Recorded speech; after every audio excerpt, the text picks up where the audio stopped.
Okay, so today we are going to be replacing my old bathroom light. It flickers, as you can see, and my wife hates it, so she wants it replaced with something that doesn't flicker when it fires up. We'll be using this Good Earth Lighting Jordan model LED that is acceptable to use in bathrooms because of Title 24 in California. And it's LED, so it should fire up right away, and we don't have that flicker that my wife really hates. So first off, climb up on our little step stool here. Loosen the screw on the left. As you can see there, it was kind of sticking out. Loosen it enough so that the white trim or lens or whatever you want to call it, it's plastic, it's not glass. You'll be able to twist it off and pull it down like you see right there. I just tighten it up a little bit so I don't lose it or it falls down. Now, in order to get to the screws underneath, the mounting screws, I actually have to pull the bulbs out. I probably should be wearing safety glasses here because when I pulled out that first one, it kind of disintegrated the bulb and I could have gotten something in my eyes, so I should probably be wearing safety glasses. The other one came out much cleaner. So get those two bulbs out of the way and now you have access to the mounting bolts. I just loosened them because they do twist off. The whole lighting fixture will twist off because those bolts are, I don't know, it's just designed that way. So just twist it off. And now I have access to the wires underneath. I didn't mention it earlier, but of course, I made sure the light was off and actually taped the light switch down to make sure I didn't electrocute myself. So get access to the wing nuts, unscrew those, or in some case, just clip them right off. They're usually long enough underneath there, the wires coming out of the ceiling. As you can see here, they were tightened up pretty tight, so I had to get my pliers out in order to untighten them. They were twisted pretty tight. I'm doing this all on a little step stool as well, instead of a ladder, which probably would have been a little bit easier. But then you'd have more pictures of, up my nose and my face. So still working at it. There we go. Finally got the light off. You can see the exposed wires there, white, black, and a ground. Here's the new kit. Open it up to get access to the mounting plate and the actual light inside. You can see it's LED. Ooh. Here's the mounting bracket that I'll need and a mounting screw that looks like it goes down the middle and screws into that bracket there in my left hand. Right there, there's the mounting bracket that goes down the middle.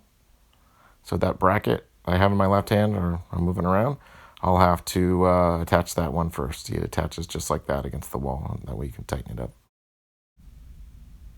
Okay, now heading back to the bracket on the wall, on the ceiling.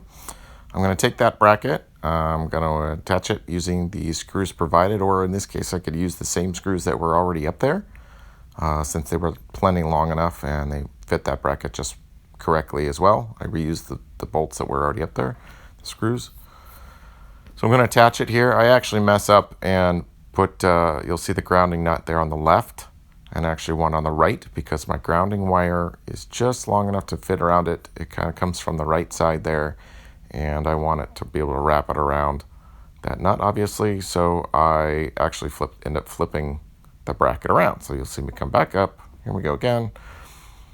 Unscrew it, unscrew the other side, then hold on to it, move it to the other side, and reattach it. There's the long screws too. Probably didn't need them that long. I could have used the ones provided, but it doesn't hurt having longer ones in here. You just tighten them all the way down. So tighten it snug. Nothing that was going to crack that drywall, because the bracket itself isn't very large and it's going to be tightened up against the drywall in my case. So I have the white wire, black wire. Obviously the black is hot and the white is what they call neutral. So I'm going to attach the ground wire first because it's a heavier wire and I can wrap it around the green grounding wire there on the bracket, which also has the ground coming from the Romex. So wrap that around good and then tighten that all down. Make sure that's nice and snug. And now the light can pretty much hang from that attachment. You got to be careful doing that. Make sure you do get it nice and snug, otherwise that light's going to come crashing into the ground. So now I just attached white to white, black to black, give it a good twist, and then put the wing nuts on, or wire nuts, and then I'm done.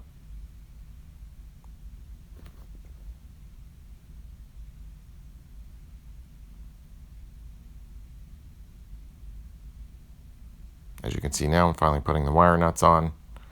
making sure they're going to be nice and snug and they won't pull off. And then gently pushing them back up into the hole a little bit so that the light will mount safely in flush. I actually snipped the wires a little bit here because they were a little bit long, especially for the wire nuts I was given. These aren't very thick wires like the previous one, so I don't need the bigger wire nuts. I can use the small ones that were provided by the light kit. Okay, I should be just about wrapped up. Then I'm going to take my center mounting bolt screw, line it up. I have to actually look through the hole because I couldn't find it right away. Put that in place and then tighten it all the way up.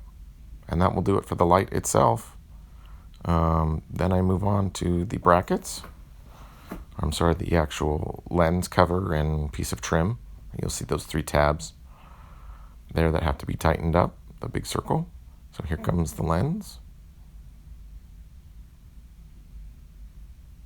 There's the lens. And then just tighten up the little nuts that keep that piece of trim and the lens in place. Okay, we're going to give it a test run. It should fire up in 1 click, not like my last one, which my wife hated. There it goes. Works great. So this project took about 25 minutes end to end, and like and comment. Thanks again. Bye.